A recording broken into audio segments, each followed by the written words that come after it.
àti prime boy wọ́n wà nínú prison. Mo ṣe show njo yẹn èyàn kan sọ pé spending ti butter. Spending no butter o. Spending no butter o. Prime boy di kan ló butter. Ṣé ń gbọ́ mi. Now ìgbà tó sọ pé wọ́n lọ sí bọ́lọ́lọ́ yẹn náà jẹ́ wọ́n ti wọ́n.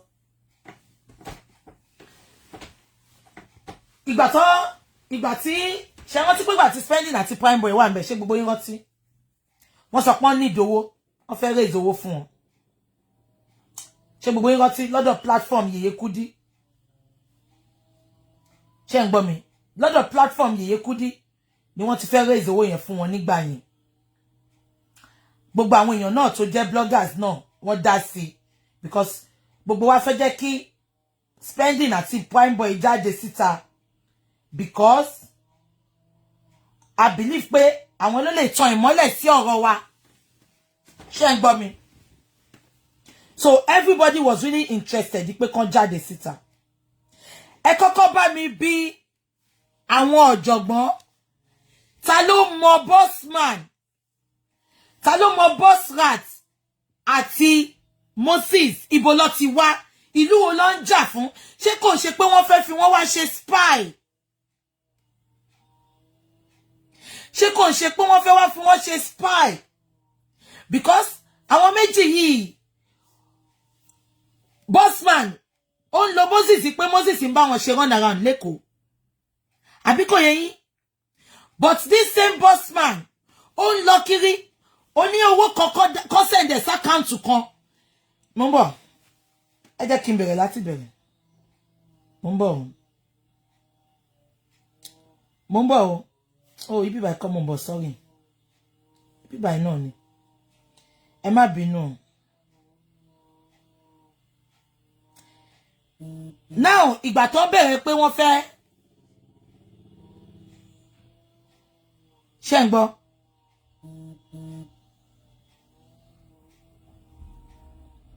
Mo ń bọ̀. Ẹ hold on o.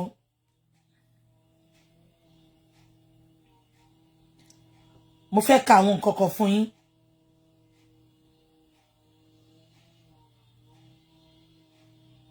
Now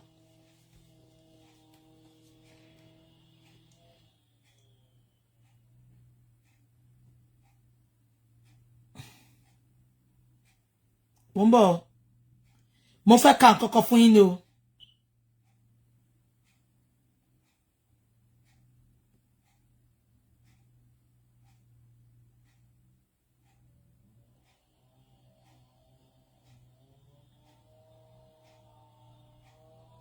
Anyway, nǹkan tó ṣẹlẹ̀ ni pé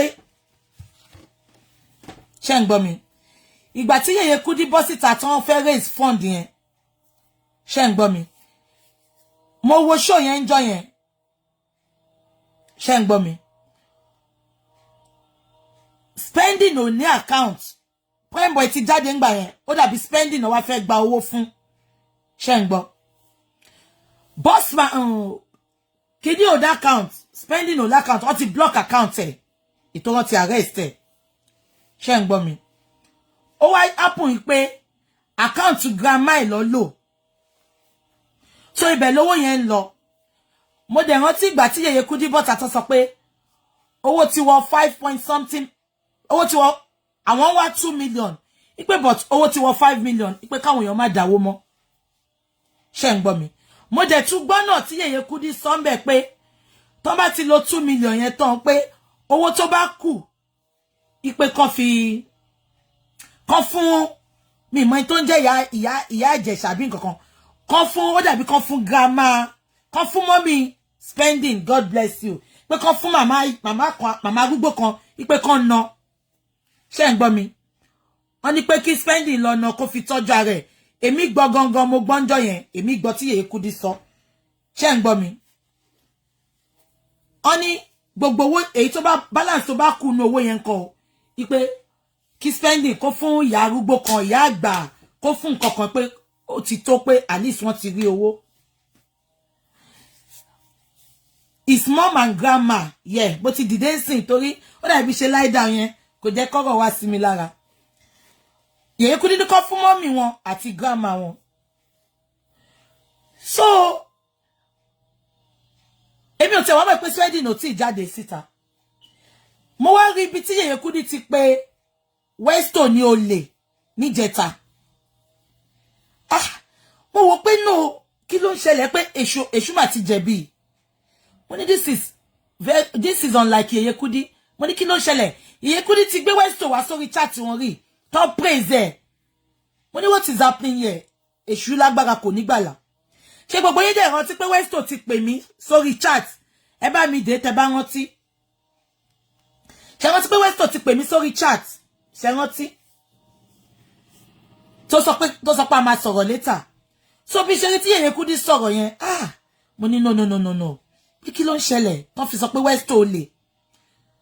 Mo ṣá send message sí Westo pé can we talk please? I need to get something right here. I shall eventually sọ̀rọ̀. Mo ní kí ló ń ṣẹlẹ̀? Yeye Kudi praise you. Ṣé ń gbọ́? Mo ní Yeye Kudi.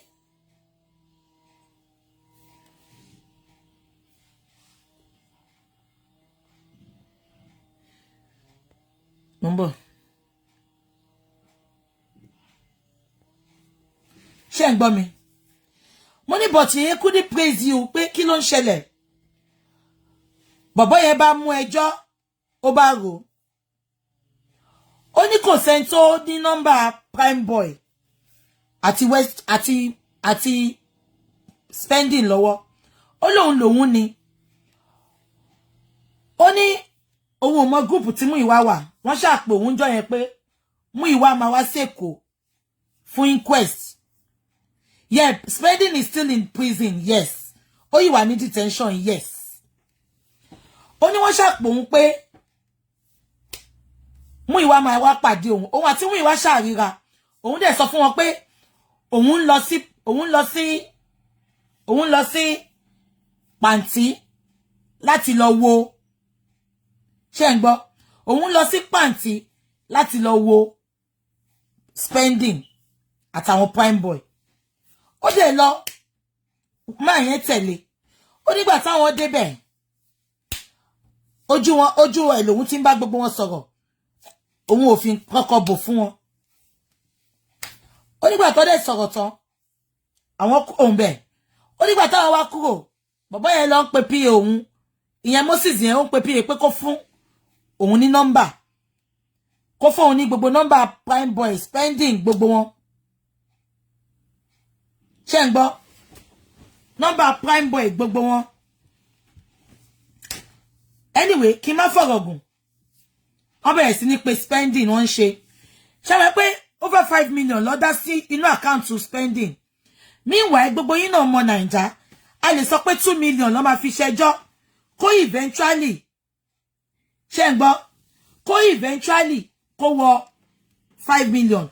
And ó dàbí pé torí Yeye Kudi ti sọ pé kàn fún ìyá àgbà lówó tó kù. Ọmọ gan sọ pé òun ò tí kọ́wọ́ bowó. Every day. Àti Moses àti kí ló kọ bọ̀bọ́ ẹ̀? Bossman. Wọ́n wá máa pe bọ̀bọ́ yẹn. Ó lè ní kí ló fẹ́ náwó fún 2 million lọ sọ pé kó yọ ńbẹ̀ kó lọ fi 3 million tó kù sí account kan. Ọkọ̀kọ̀ fún account number kan. Kò ṣe account tí Yeye Kudi pè lánàá yẹn o. Kó lọ fowó yẹn sí account kan. Wọ́n ṣàbẹ̀rẹ̀ sí ní threatening bọ̀bọ́ yẹn. Bọ̀bọ́ yẹn gan wá sọ pé ilé ìgan ti pọ̀ jù pé wàhálà ti pọ̀ jù. Pé ṣèbó èmi wá orí bọ̀bọ́ yìí lọ fi pe owó yìí. Báwo ló ṣe máa sọ pé wọ́n fi ṣe justice for Mohbad? Mohbad ta fẹ́ ṣe justice fún. Anybody can a lè ṣí platform táwọn èèyàn bá lè donate owó wá donate owó. Ṣé nǹkan tí mo sọ yìí ojoojúmọ́ máa pe bọ̀bọ́ yìí kó send the statement kó ṣe mọ̀ a lot of things has been happening tó yẹ pé ó ti sú bọ̀bọ́ yẹn gan. Ìgbà míì time tó yẹ káwọn bọ̀bọ́ yẹn jáde. Ṣé ń gbọ́ time tó yẹ kí bọ̀bọ́ jáde fún break. Ẹ ti pé bọ̀bọ́ ni wá ní time láti jáde mọ́ ẹ ṣáà máa ní lára ẹ máa ṣe Bossman má pé ó fẹ́ dán lọ́wọ́ yẹn lọ fowó yẹn s'account yẹn. Kí ni ti Bossman ṣó dáwó ni? Kí ni ti Bossman ó lè? Àrẹ̀bí pàtí ò lè fún yàn 30,000 tó tún ní kó máa mú nínú owó tó dá. Kó fi ṣe logistic. Logistic kí ni? Àwọn la sọ pé fẹ́ support àwọn people yìí. Why ta ṣe ní gbogbo àwọn people yìí lára? Kí ló yẹ tẹ́ sọ pé kó dáwó padà? Mo mọ̀ pé orí platform yẹn Kudi lọ ti gbowó yẹn, which we really appreciate. But àwọn tí Westo, àwọn tí other bloggers náà, ó possible jọ yẹn káwọn náà dáwó síbẹ̀. Àbí kò tí mo sọ yé yín. Now, bàbá yẹn ti fún wọn screenshot títí. Ó ti send gbogbo iye tí balance wà. Ẹ tí wá sọ pé Moses ń lọ sí prison lọ́la. Lọ́wọ́ bẹ ṣe máa gbàyàn sílẹ̀. Meanwhile, Bossman, ó tún ti ń sọ fún spending. Tó bá mọ spending kó tètè sọ fún sí. Bossman yẹn, ohun gẹ́gẹ́ kò tí Sodoma àti Gomorrah jáde. Òun ló kó bá bàbá dé bí tí bàbá dé yìí. Kò ní kankan tó fẹ́ offer ju kó bá yé èèyàn jẹ́ lọ. Ó ti sọ sí, spending má worry. Tó bá ti jáde, a máa gba sáànù fún ẹ. A máa gba sáànù fún ẹ. A máa gba hòtẹ́ẹ̀lì fún ẹ. Má lọ support Westo. Má lọ support Westo. A máa gba sáànù fún ẹ. Ìwọ tó yẹ pé òun tọrọ 30,000 láti fi ṣe logistic. Ó tún ti ṣe mọ bó ṣe mú sí bàbá Mohbad lórí. Ó tún ti ń mú sí spending lórí inú prison sin. Má báyọ̀ kọ́kọ́ sọ̀rọ̀. A máa gba sáànù fún ẹ. A máa fún ẹ ní kinní kan. A máa ṣe kinní kan fún ẹ.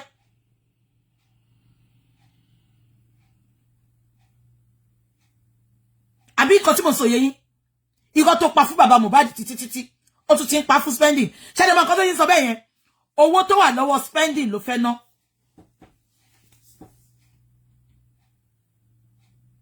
Spending ló tẹ̀lé kówó ìsílẹ̀ because ó yìí ní nǹkan tó ń ṣe tó máa bọ́ta gan ẹjọ́ ò tí ì tán. Wọ́n máa gba lọ́yà. Wọ́n máa gba lọ́yà. Àbí nǹkan tí mo sọ yé yín. Wọ́n máa gba lọ́yà. Admin dà pé Yèyé Kudi ti sọ pé kó lọ fún ìyá àgbà kan lọ nọ́njọ́ yẹn. Bàbá yẹn ò tiẹ̀ wá ná. Bàbá yẹn gan wá sọ pé wàhálà ìgan ti pọ̀ jù. Ó sọ pé tí ò bá ń ṣe pé wọ́n ti block account òun, ọ̀rẹ́ Mohbad ni. So give or take, òun náà máa lówó díẹ̀ kan lọ́wọ́. Ẹ wá ní lára àti Ratman àti Moses. Mo ti sọ fún wọn pé tó bá rí ẹ ní pàǹtí lọ́la kan arrest ẹ. Moses, tó bá lọ pàǹtí yẹn wá arrest ẹ.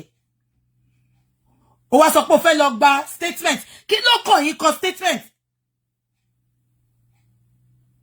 Kí ló kàn yín kọ statement?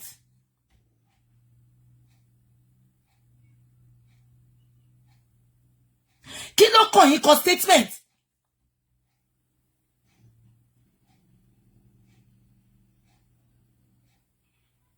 Àbí kan tí mo sọ yé yín. Wọ́n ti pe bọ̀bọ́ yẹn pa. Ó lè ní, ó ti kọwọ́ bowó, ó ń fowó jẹ rice, ó ń fowó jẹ chicken. Boss rat ló ń sọ yẹn o.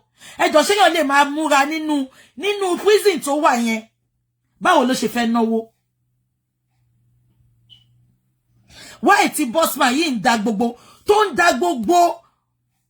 Why tí Bossman yìí ń da gbogbo, tó ń ba gbogbo effort àwọn èèyàn jẹ́ káàkiri. Kíní burúkú ẹ̀dẹ̀rẹ́ kò ní ìkọ̀kọ̀ tó fẹ́ ṣe ju kò lè fún wàrà ṣùgbọ́n fẹ́ da wàrà nù kó fọ́gbà wàrà.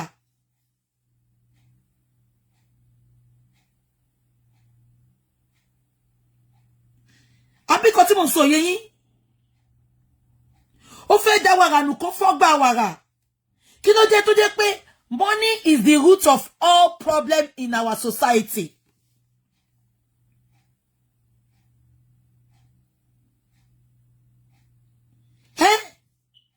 I think it's high time kí Yèyé Kudi má jẹ́ kó stay ní àwọn. Kí Yèyé Kudi bá Westo at every one of them sọ̀rọ̀. Mo mọ̀ owó public ni. Ẹ gbọ́dọ̀ gba bó ṣe dá. Àbí kò yé yín. Account mommy spending lọ gbé sí exactly.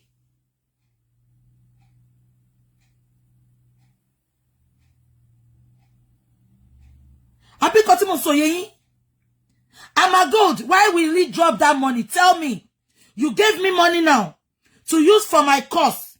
To use to use for my course. I want so sick pe ko lo drop owó sínú account. No. E be je ka se be. Tẹ́ bá fẹ́ gba owó sí access account. Ẹ jẹ́ kó lọ dá yẹn lọ́tọ̀. Kò ń ṣe owó tó fi pé orí spending ẹ máa tún ní kó lọ kó síbì kan. Mo mọ̀ pé platform yín lọ ti gbà o. But ẹ jẹ́ ká wo ṣe fúnra wa. Ṣé mọ̀ pé spending yín nìkan la ní. Mo bọ̀. Exactly. Wọ́n jẹ́ kí spending bọ́ta. Ẹ tún lọ ní lára mọ́nú prison tó wà ńbẹ̀. Who does that? Who does that? Okay, ẹ jẹ́ mo bọ̀. Ó máa ṣàlàyé fún yín sìn. I'm going to call Westo. He needs to explain for the public to listen.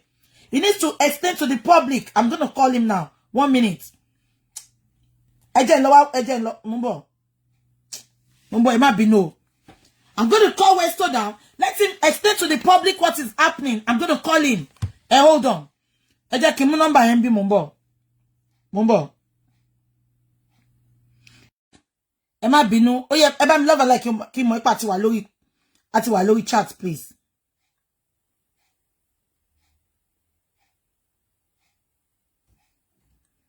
Other button flag you out. Please love and like me. Comment kokomo. Me there love and like.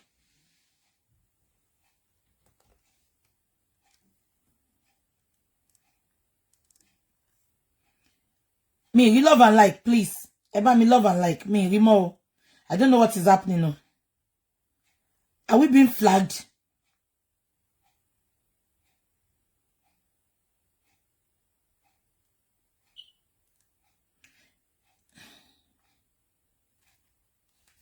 Mumbo, are we being flagged? Mumbo, any suru Mumbo. She won't flag you, Annie. Mumbo,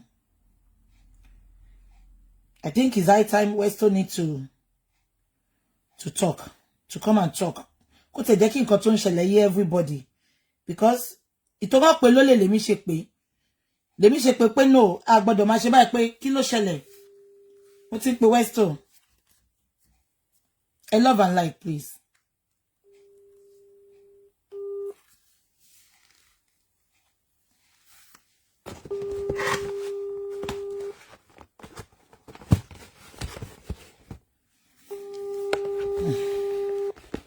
Westo ni mo ń pè yàn.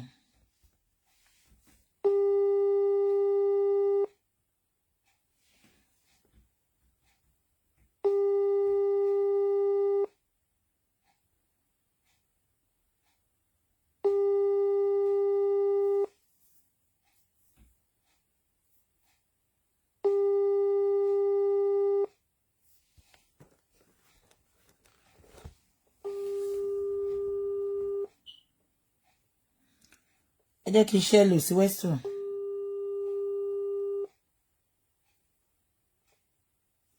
Ẹ má bínú o.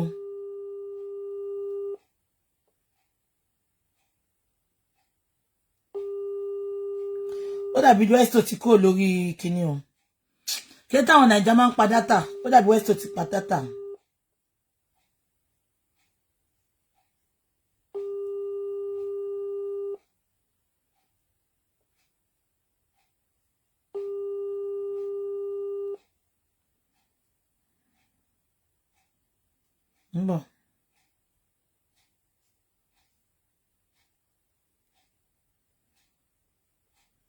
Mbo.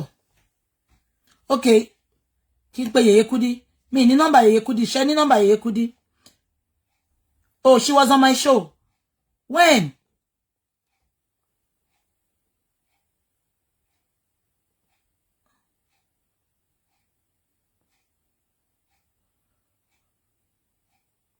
When? Westo, if you are not picking your call, because come on number, ó dàbí ó ti pa data ni. Ó dàbí Westo ti pa data ni.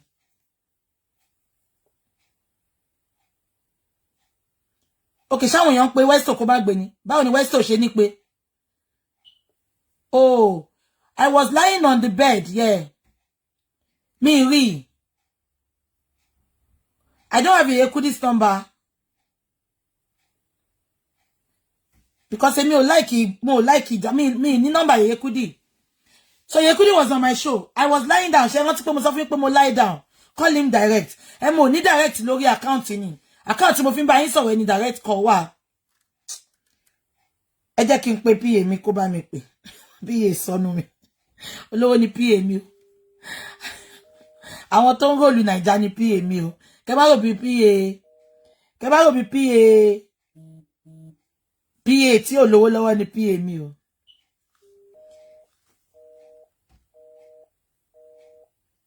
PA mi olówó ni PA tí mò ń lò. Kẹ́ má máa bú PA mi pé PA mi sọnù. PA mi wà lórí call. Then send message once. Please, can you help me call Westo? Tell him to come online. Mi mọ̀ pé Yekudi wà lórí bíbá yìí. PA mi ti pè PA sọnù. Olówó ni PA mi o. Okay. Ẹni kó wá pè wọlé o because many people are seeing him as a thief. He needs to come and exonerate himself. Ọ̀tẹ̀ ní Yekudi kan wá síbí mi mọ̀ pé Yekudi wá. Tell him to come on to check me pè àbó máa pè mí.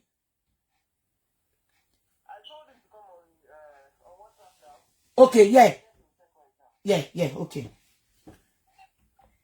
PA mi on share PA mi kò ṣe àǹtí tí máa ń rán pẹ̀lú bá. Okay, this is Westo. Calm down. Westo. Hello. Good morning, my darling brother. Good afternoon. It's afternoon here in Nigeria. This is 1:44 p.m. Nigerian time. Okay. I greet you, ma. Good afternoon, sir. Ẹ káàárọ̀ sir. Ẹ lè sọ Yorùbá. Nǹkan tó ṣẹlẹ̀ ni pé mo láti jáde láàárọ̀ because mo ní joy tí Yekudi pè yín lólè. Mo ní mi like because mo mọ̀ pé Yekudi ti praise yín rí lórí line wọn. Mo ní mo dẹ̀ pè yín pé kẹ́ bá mi tan ìmọ́lẹ̀ sí nǹkan tó ń ṣẹlẹ̀. Ẹ jọ̀ọ́ my darling brother. Ẹ jọ̀ọ́. Mi ní bí question. Àwọn èèyàn ń wò wá báyìí wọ́n listen sí wa. Ẹ bá mi ṣàlàyé clearly bó ṣe ṣẹlẹ̀ bí gbogbo ẹ ṣe ṣẹlẹ̀. Ẹ ṣàlàyé káwọn èèyàn gbọ́ because àwọn èèyàn ti ń rí yín as olè. Mo sorry o. Èmi ò rí yín as olè o. But many people ti ṣe wẹ́ pé Yekudi ńjọ́ yẹn over 1,700 ló wò wọ́n. Ṣé ń gbọ́ mi? Wọ́n dẹ̀ Yekudi dẹ̀ make mention language yẹn which tí mo like because mo mọ̀ pé wọ́n ti praise yín rí lọ́dọ̀ wọn. Ẹ jẹ́ káwọn èèyàn ẹ ṣàlàyé gbogbo nǹkan tó ṣẹlẹ̀ please don't hide anything. The way you spoke with me, please, my brother. Speak it. Ẹ jẹ́ kí gbogbo ayé gbọ́. Because àwọn èèyàn ti ń sọ pé why ìtàn ṣe ní kówó lẹ̀. Èmi dẹ̀ sọ pé mo gbọ́njọ́ etí Yekudi sọ pé kán lọ kówó tó kù fún ìyá àgbà. Ìpè kan kò fún spending náà kò ná. Ẹ bá wa ṣàlàyé. Ó ń gbọ́ yín. Well, Mr. Buki, I'm going to give you this honor. It is not in my style to rush out and run out for things like this, but because I have so much respect for you, I'm going to try and explain and let people be aware of what is going on. And I will be doing the mixing, both Yoruba and English, for the sake of the non-speaking Yoruba people. Well done, sir. Because I listen to that program, and I understand that Yekudi also mix it so that everyone can be aware. Let me first say that Yekudi is someone I used to respect so much. I like her, and I've not had any encounter with her until this issue came up. And this issue came up at the time when Spending needed assistance. I've been the one, going up and down to see to this issue and to ensure that Spending is out. The same way we did for Prime Boy, that we're able to raise funds for him on my platform. And I think I was of the opinion that what is good for the goose is also good for the gander, as people may say. Sorry if the English is not correct, but please manage it. What I want to say is that Yekudi have not been talking to me. I've not been talking to Yekudi. It was Bossman and Mr. Moses that always come around through phone conversation to blab, to say all sorts of things, to manipulate things, and so on and so forth. The day Spending was, this day Prime Boy was supposed to leave that place due to 1 or 2 letters that was not signed. He didn't leave. So, Kinshé live. He update. I was waiting for Prime Boy to go so that I can thank people who contributed for Prime Boy. So fortunately, ọjọ́ kẹta síra wọn, I was able to follow up for Prime Boy. Then Prime Boy dẹ̀ gba release warrant. What they sign it out. So it was at the point of signing out, ni Spending sọ pé ẹ̀gbọ́n Ọlọ́run tó lóyún fún Prime Boy, á lóyún fún mi o. Ẹ jọ̀ọ́ má fi mí lẹ̀ síbí o. Prime Boy dẹ̀ sọ fún mi pé ẹ̀gbọ́n ẹ jọ̀ọ́ ẹ bá mi help Spending pé òun mọ nǹkan tó ń go through bíbá kò easy pé òun lòun lè ṣàlàyé. And I told the two of them that I can understand your pains. I see what you are going through as well. I don't like the fact that anytime I come here, the way you people are looking like, I don't think it's a normal human being will want to experience this kind of a thing. But I will try my best. I then told Spending, I won't be able to raise anything for you now because owó tí mo gbà fún Prime Boy, àwọn tí wọ́n dáwó fẹ́ rí result owó yẹn. So if Prime Boy is able to come out and we're able to thank them, it will be easy for me to say, okay, Spending is still there. The same way we did for Prime Boy, we should start. But kò ní ṣe sọ since tí kan tí wà tí kan tó ṣe ò tí ní result. So we should rather do it in such a way that hold on. But Mr. Moses was given the impression that he was the one dealing with Spending from Abuja. That is a fucking lie. I will tell you how Mr. Moses got to talk to Spending. It is through me. That is a fucking lie. It started that I didn't know Bossman from anywhere. Bossman just initiated the call sometimes like that. We've been seeing your work, well done, bro. We monitor you, we say you are doing great. All this accent to for enjoy rather than for me, I will not attend to it today. Told me like a group. But she sent yeah, man. We're doing well, best, man. We're going to do a lot, man. Our Baba Mobad is, going to get a lawyer, man. We're going to get a sign. A group wants to talk to you, man. And I'm like, Kima for Ogusha, Osha so Basenti son in Lojoye. O de place our cost, o de had our numbers come on. But no, so sent. Musha and Bo, your man, Lojoye. Kilefe. They want to have some information. They want me to help them to get some things, to do some research and so on and so forth.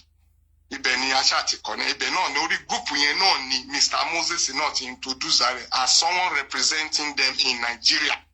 Why others are not representing who? Say you could not representing by about who? I don't know Yekudi with them, then no me, Mama Yekudi by. I only know there is Mr. Moses, there is Bossman and others. Then, and I got to know them via that conversation. My brother, hold on, Baba mi. Mo fẹ́ béèrè question kan. Ẹ sọ pé mo yeye kudi ngba yẹn.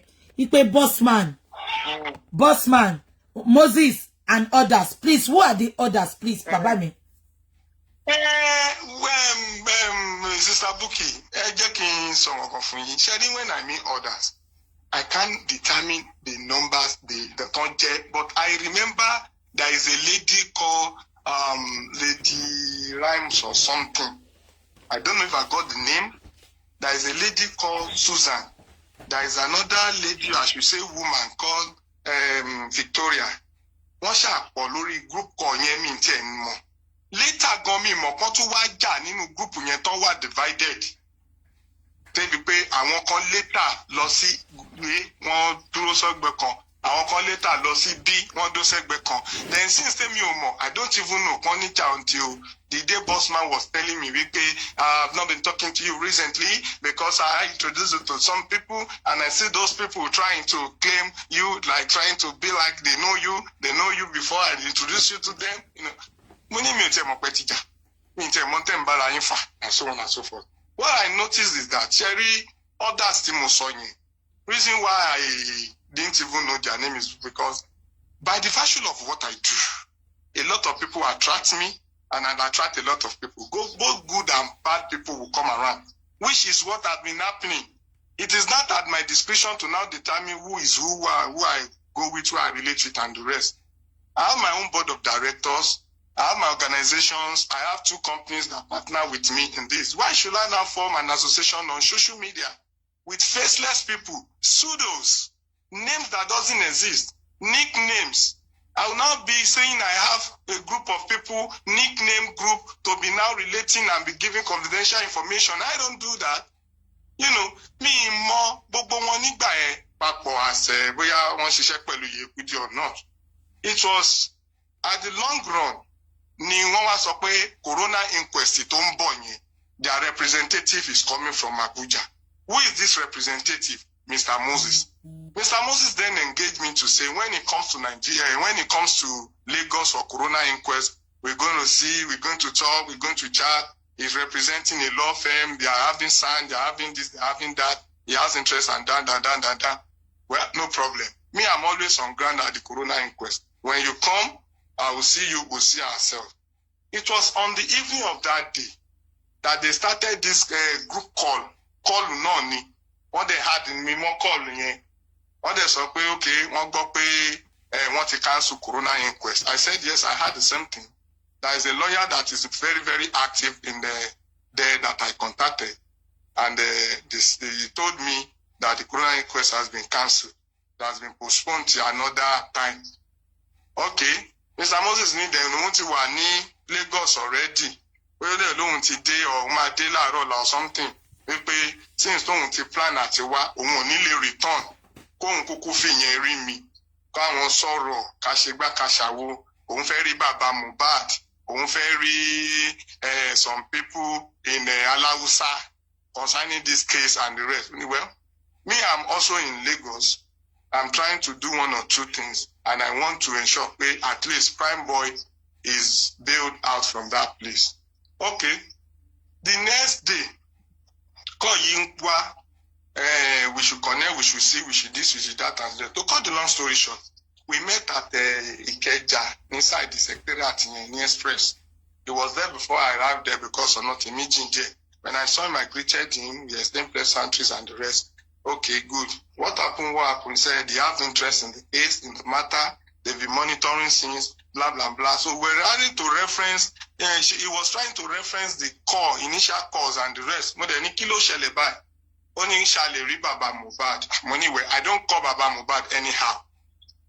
I call when I need to get information, and I don't call just for trivial things. If you need to see him, is he aware of you? Is he aware you want to come?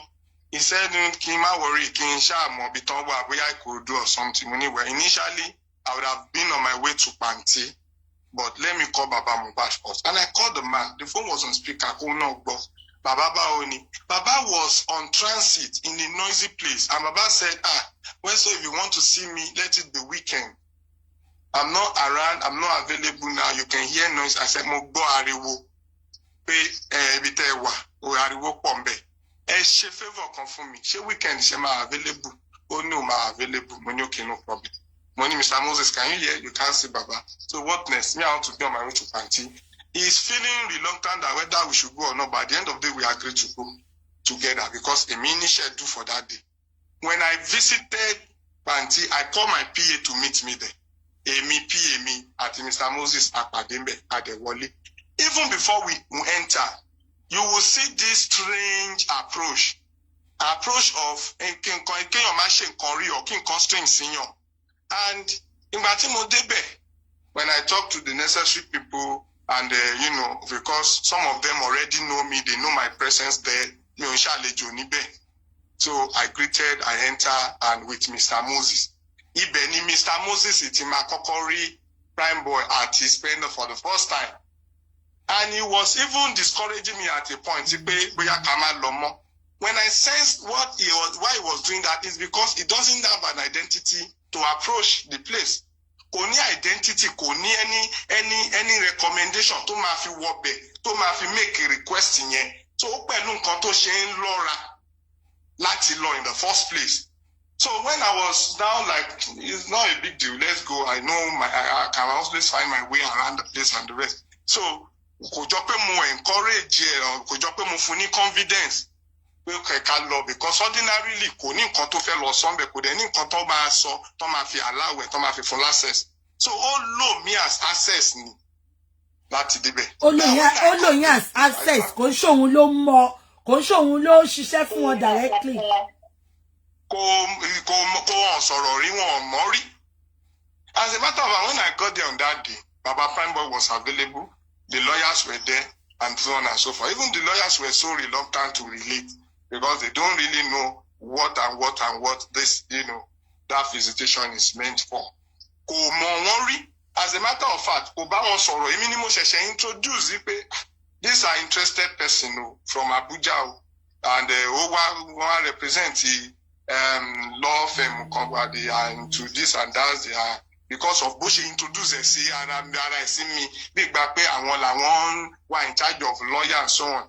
In fact, mo believe wọn gbà kan pé bóyá àwọn kan náà ń gba lawyer fún bàbá Mohbad because bọ́n ṣe present ara wọn, oh my God, pẹ̀lú àwọn Bossman yẹn bẹ́ẹ̀ ni pé bàbá Mohbad ò lè jẹun ọ̀ǹtì tán bá sọ pé kó jẹun. They made me understand that they painted it in such a way pé àwọn làwọn decide nǹkan tí bàbá yẹn máa ṣe, bàbá yẹn ò lè ṣe anything without them. The mistake I did is that I didn't even further check on the Baba to see Baba Shem I want Nigba Shem Olagbaja Shem Motamido. And I think I didn't do that, but that's that aside. Níjọ́ yẹn, Spending wa béèrè ọ̀rọ̀ kan lọ́wọ́ mi. Ó ní ẹ̀gbọ́n, who is this person? Money, well, they are interested group, is representing an interested group if he came from Abuja. As a matter of fact, based on ways of Moas of Spending, the flight is going to look just to come and see to this issue and the rest. Ṣé mo pé Mr. Moses pè mí sẹ́yìn, mo fi Ọlọ́run búra tí mo bá parọ́ mọ́ Mohbad, you are not alive. I know your spirit is strong. Your spirit should deal with me if I'm lying. Ẹ mọ̀ pé pè mí sẹ́yìn, Mr. Moses ní I'm not a lawyer. Mi ń ṣiṣẹ́ fún lawyer. Òun ṣiṣẹ́ l'Abuja, òun láṣẹ́sì sáwọn ọ́fíìsì kan. Bóyá ó sọ̀rọ̀ Amnesty International kan báwọn lè kọ lẹ́tà síbẹ̀.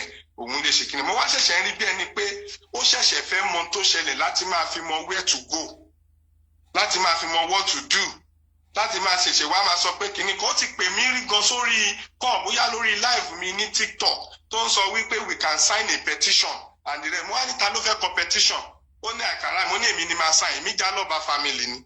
Why should I be the one to sign petition in what name or as what? My own job is to do a professional work and do investigation and let the public be aware of the update of all these proceedings. I don't have any other interest. Tí ó bá di ọ̀la tó bá find the Baba Mohbad guilty, Baba Mohbad should go and face the warrant. The Prime Boy and the Spending we are trying to take out of the cell. If tomorrow the court and anyone is saying that they are guilty, they should go and face the law. Why must I now be the one using my name to sign petition for anybody? Until the court has convicted these people, none of them deserve to be treated like an animal. We went and done in our home to do things. They deserve the same thing. That is my interest, nothing else. Now, nígbà tí ó wá di ọjọ́ yẹn tí a wà ń bẹ̀, a sọ̀rọ̀ ayintara àṣìgbàṣàwò, mo wá rí pé ó ń kánjú olóhùn fẹ́ máa lọ. Èmi dẹ̀ ni mi lè kúrò ń bíbà because nǹkan tó gbé èmi wá síbí rèé. So, ó fi èmi àti pí èmi lẹ̀ síbẹ̀ lọ́jọ́ yẹn. Ó dẹ̀ lóhùn máa pè mí. He even said he might send me something, I should forward my account number, well done, I will update other people and the rest. Ó ṣáà lọ lọ́jọ́ yẹn. Kó tó lọ, mo sọ fún Spending àti Prime Boy, mo ní Prime Boy issue tí ẹ ti rí, tí ó ti soft. Spending, I'm going to talk to. Even the nurse called me to say, Westo, kí ni mo ṣe fún yín? Tẹ́ bá ti wá síbi ṣé torí mo jẹ́ obìnrin, ẹ tẹ̀ kí n ta sí mi. Tẹ́ bá ti rí Spending àti Prime Boy báyìí, ẹ kàn máa ignore mi. Mo ní no, it's not like that. We need just hold on. And then interaction as I don't need to say that online. Yeah, don't worry. I don't need to say that here. You understand? The nurse then said, and he gave me the number and two of her friends' number, saying that in case I'm trying to talk to her and I'm not getting anything, they're not getting her, I can talk to her friends. The two friends, I met one of the friends later,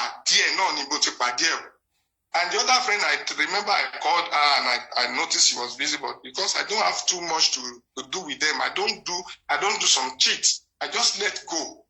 Now, when I was talking to the nurse, Mr. Moses was telling me to leave the nurse, not to talk to the nominee, well, your job is not my job. I know what I'm doing. Now, nígbà tí Mr. Moses wá fẹ́ máa lọ tó dágbére. Ó wá sọ pé okay, nọ́mbà tóun bá máa bá sọ̀rọ̀, nọ́mbà family, nọ́mbà lawyer, nọ́mbà ìgbà, nọ́mbà àwo nǹkan kan. Anyway, no problem. PA mi gba àwọn numbers yẹn, ó keep ẹ̀. Mr. Moses ní kó forward ẹ̀ sóhun later, ìyẹn lòun ti gbọ́. Mr. Moses lọ, he left there and he left me there. I left that place around maybe 7:30 to 8. And I was trying to look for where I would sleep before I later got a place to sleep that day. Now, the next day, I was calling Mr. Moses that he didn't even check on me to ask me when I left that place, what happened. I went to Mabinu, next day gone, I'll be keta. I'll be the next day, like the next day. I should tell my PA that he has dropped a message for her to do some things to him, that I should remind him, I should remind her. I said, really? I said, okay. And I called my PA. What is happening? Mr. Moses said he dropped a message for you. What message? That one now told me that he said I should forward spending number, forward spending brother's number, forward spending family's number, all the contact that spending give. And I told that one that, why is he sending me to you to forward it? Why is he not asking me what he wants? Like, okay. And I told that one, don't ever try it. If you do it, there'll be problem. And he said, no problem. And I'll call Mr. Moses again to say, I've talked to my PE. This is what she said. This is what she said. This is what she said. Why can't you ask me for what you want? Why ask him? To cut this short, I forwarded that number of lawyer and the number of someone's on my own message. I just remember I sent two numbers to, okay, spending number and one other person's number. Maybe the brother. Okay. Spending brother don't share any civil servant. Okay. Báwo lọ̀rọ̀ owó ṣe wá jẹ́ mo fẹ́ ọ̀rọ̀ owó yẹn gangan là. No, I'm coming now. Hold on now. Okay. Ẹ má jẹ́ ká rush. Okay, bàbá. Mo ń bọ̀ ẹni sùúrù. Okay. Bẹ́ẹ̀ ilẹ̀ pè mí, ẹ kú mọ̀ pé mi kì í fẹ́ sọ̀rọ̀. But tí n bá dẹ̀ ti fẹ́ sọ̀rọ̀ báyìí. Ẹ kúkú sọ. Bẹ́ẹ̀ni, ẹ máa sọ. Let me just, because I have some things I really want to. Okay, ó dákẹ́ clear because tẹ́ bá clear. Integrity èèyàn mọ́tà láyé image èèyàn jẹ ní because ó lè yẹn lọ a long way gan nǹkan tẹ́mi ṣe ni mo ṣe pé yín nìyẹn. Long story short, this is how Mr. Moses got to know our spending's number. So now cut the long story short, after that day, I've not been talking to Mr. Moses. He didn't call me. I think there was a time I missed his call. There was a time I called back. He didn't also, pick my call. We used to miss our call until I decided not to say anything and talk to him again. Maybe because he said he's going to appreciate me that day that he didn't know. Maybe because he said because of the fact that I gave him access and the rest, I don't know. I just let go. Now, to cut the long story short, that information that is happening between spending and Mr. Moses, I don't know. Or maybe because they've been having conversation, he's now getting back to his people that he has been interacting with spending. And is the one like trying to talk to spending. The day I took Mr. Moses to Panti to use my access to enter Panti to see spending was the third time I would be in Panti on the case of prime board and spending. Ìwọ tó ṣe lọ rí wọn lọ́jọ́ kan ẹ̀kẹta tèmi máa lọ rí wọn lọ́jọ́ lèmi nìyẹn. You understand what I'm talking? So because ó ti sọ fáwọn kan bí gbà pé òun lòun lọ síbẹ̀ òun lòun ṣe gbàṣàwo. I remember someone once told me, Mr. Moses created access for me, kini community Mr. Moses. Èmi máa ti ń ṣiṣẹ́ tèmi kí Mr. Moses gan tó mi mọ̀ gan Bossman gan ló pè mí ló wà ní gbogbo sórí kọlù. I don't even know how Bossman got my number, but that is just by the way. To continue as in to wrap up because long story ni.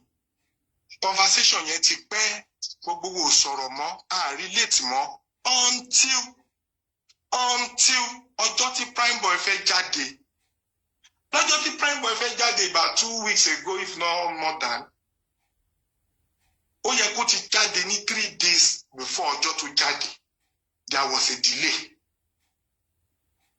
One, okay. Since there was a delay, let me hold on to the day till Prime Boy my daddy King Kufish live. I don't just want to be going live, and people will be asking me what happened, and I'll keep saying Oshiwambe. Over 1 week, take. For that 1 week, I will not even go to do live. I won't go to TikTok. I won't talk anywhere. I just want this guy to that day. And I've been telling my people that we are going to be happy and celebrate soon. And what is our celebration? We pay So that day, he just chatted me and said, bro, I think today will be today because yesterday we had a battle about my bill, like my release warrant. And I said, really? And immediately Spending updated me to say, bro, Prime Boy is about to go out, so please don't forget about me. I said, no problem. And I engaged Prime Boy. What's going on? We started talking. And, I was so available to follow all the process from A to Z. And at the end of the day, when I was waiting for Prime Boy to check out, I was already thinking that already Spending so shocked me because only I will be left alone here. And it will not be good. Go out with me, Nikon. Along to shit me, to shit to loan from Prime Boy, to shit Prime Boy. She no. Along for me. And I replied that guy immediately. Money Spending. Money try understand me. Timba lossy page me missing. And I started raising money again. People who contributed for Prime Boy will still continue to ask me questions. But glory be to God, he's on his way out. To batty butter, trust me, Oroma do so. And people can now appreciate the fact that won't waste. It will be very, very easy for them to do more for you, especially. But then no problem, won't you go? I don't know how a call about Bossman came. I remember I said, it's been a while, bro. The first thing Bossman told me is that, man, West man, and the reason is this, man. I introduced you to some group, man. I noticed the group are trying to claim you, man, and I decided to go my own, man. And, when you understand the group, what I noticed is that you normally talk with me before, you've not been talking to me. I say, no, that's not a problem. That's not a problem. How are you doing? What's up? What are you doing? You go see what's up. I love and like on Facebook. Monico, see what's up, presently as I talk to you, any moment from now, Prime Boy will be out. Say, no, it's good. Please don't announce it yet. We need to provide an hotel. We need to provide him a Lucky Beach. We need to provide him a Aja Beach. He has to be in a safe place. When you interest me, saying, I wish keep Spending got the buy. It will have been so sweet. Because Spending only needs some things, 1 or 2 things to come out. And he said, what? I said, well, as far as I'm concerned, it's money. And the 3 shorty, according to Spending, are completed. And for those 3 shorty to complete all that they need to do, he needs money. And he said, like, how much? And I opened my chat. I didn't open to him. I was reading from my chat because I don't want to miss any. I don't want to feel, I don't want to yokuru. And I was reading that based on my conversation with Spending said he needs like 2 million naira. But if he can get 1.5 with what he has tried to do now, it will go a long way and he will be able to process what they need to process for him to be out. And he said 1.5. I said, based on our conversation, Spending said if he sees 1.5 with what he is expecting, it will be, about 2 million naira that will take him out. At the end of the day, now said, okay. That won't be a problem because we have a way to do that. In which way? I'm only waiting for Prime Boy. This is not even a big deal for me. Within 30 minutes on my page, this money will be completed. But who can touch me? Christmas. No. If we can raise that money, that means it won't be delayed to Christmas. I said, I hope so. And I'm willing to go live as soon as Prime Boy is like, no, don't go out there. We need to protect him. No, they could unleash him. They could attack him. They could get him. They won't go attack him. Anyway, at the end of the day, he said, okay, he's going to do something. He added the lady, I think they called that lady Rhyme or something. And he asked me, should I add Mr. Moses. I said, don't add Mr. Moses yet. He said, well, I said, I'm not happy with Mr. Moses because after he has used me, after we have talked since last time we went to this and that, he didn't even follow up, he didn't even call me. And that is not even a big deal, but Mr. Moses will be added later. Let us conclude on what is doable. Maybe I should wait till later to go to my platform to raise this money. He now said, okay, he's going to call me back. Lẹ́yìn tí wọ́n máa pè mí padà, wọ́n ti had Yeye Kudi Mokoyin àti Mr. Moses. And that was my first time to talk to Yeye Kudi. And I appreciated that. I said, Mommy, I've been following your program. I like it. Good to talk to you for the first time. And the rest, we started the conversation and so on. And Yeye Kudi said, Mr. Moses, Prime Bossman has briefed him on what is happening. That Kilo Shele, they explained for one, that Prime Boy will be out. Prime Boy will need problem. Spending this, spending that, and the rest, I was able to give that woman and some update that the money will be raised now, once we get it, according to him, it will come out. And he said, am I sure that the money, I said, that is what he told me, more than 2K. More than okay, we will raise the money. But I wanted the family, Lati Basoro, but they knew well. I know of two. One, a boy, to just civil servant. Hold on. Uncle me, hold on. Yeah. But it is Moses that facilitated the phone call to those guys in the police station. Because he got talk by phone here. Which call? Which call? One ni phone call tí gbogbo yín ní pẹ̀lú àwọn boys yẹn. One ni Moses ló facilitate nínú prison gbà yẹn. Èmi ò mọ phone call tó ń sọ o. Okay. Pẹ̀lú àwọn boys èmi àti wọn ò ṣe phone call kankan pẹ̀lú àwọn spending pẹ̀lú wọn. Ẹ̀yin ò bá wọn ṣe phone call yẹn. Okay, now one ni Moses ló facilitate. One ni Moses ló Èmi ò mọ nǹkan tó ń jẹ́ facilitate. Moses ò mọ spending from anywhere. Yes. Èmi ni mo mú Moses lọ fún access mi create way fún Moses. Moses ò mọ bó kò lè dábẹ̀ yẹn wọ̀ kí ló fẹ́ pè rẹ̀ bàbá ló fẹ́ present rẹ̀. Ẹ má sọ̀rọ̀ yín lọ. Kémi tó dé ibẹ̀ yẹn, kémi tó ní access sí ibẹ̀ yẹn, Mama Prime Boy has to introduce me to the IPO before I can even, penetrate to get other things done there. Mama Prime Boy, mú èmi dání first ever time tí màá kọ́kọ́ débẹ̀. Okay, mo fẹ́ get kankan sí. Ẹ dúró. Ṣé mọ̀ pé phone call kan wà? Ẹ jẹ́ ká là. Ṣé mọ̀ because àwọn èèyàn type ẹ gan mo dẹ̀ fẹ́ ká clear bẹ̀ yẹn. Ṣé mọ̀ pé phone call kan wà tán ní Yeye Kudi àti olè lẹ́nu tọ̀kù olóyìnbó sọnù yẹn. Bossman. Tó ṣe pẹ̀lú àwọn boys tó sọ pé wọ́n tú àwọn àṣírí kan. Ta ló pè wọ́n, ta ló pa àwọn spending tó fi bá wọn Kudi tó ní Moses ló facilitate ṣé Moses ni. Ẹ wo bí ẹ jẹ́ kí n sọ fact kan fún yín tí ẹ ń gbọ́ mi. Moses, Yeye Kudi àti spending wọn ò sọ anything lórí phone. Bóyá lẹ́yìn ìgbà tọ́rọ̀ owó wá ṣẹlẹ̀ tán fẹ́ gba owó padà. Torí àsàtàná mo sì ń gbọ́ information yìí pé wọ́n ṣe group call. Westo no. Ẹ jẹ́ kí n gbé yín débẹ̀. Okay. Calm down, bàbá mi. You know me, I'll be straightforward. Mi ní figba kan boko ni. Okay. About 2 weeks or 3 weeks ago, Yeye Kudi ṣe show. Wọ́n ní àwọn Bossman àtàwọn kan mi rántí.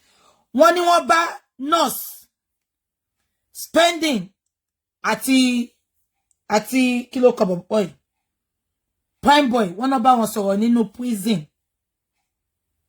Ipe Moses ẹ má yẹ ká long ẹ jẹ́ kí n ṣe báyìí, ẹ jẹ́ kí n ṣe báyìí kí n dà yín láàmú. Maybe after I dropped the number to Mr. Moses, maybe. Okay. Maybe I don't know. Okay. Maybe. Okay, but I was never in a group call with any of them with spending. Okay. But I use my access to take Mr. Moses to the prison because he was saying that he's representing a law firm, he's representing a minister, he's representing a Amnesty International, this and that and so on. Not knowing that he was just an agent representing some percent. Where's to ṣàlàyé sìn? Where's to no fún Moses ní number? So, yeah, we couldn't spoke with them, I know. But where's to Simbe? Sister Buki, I can screenshot.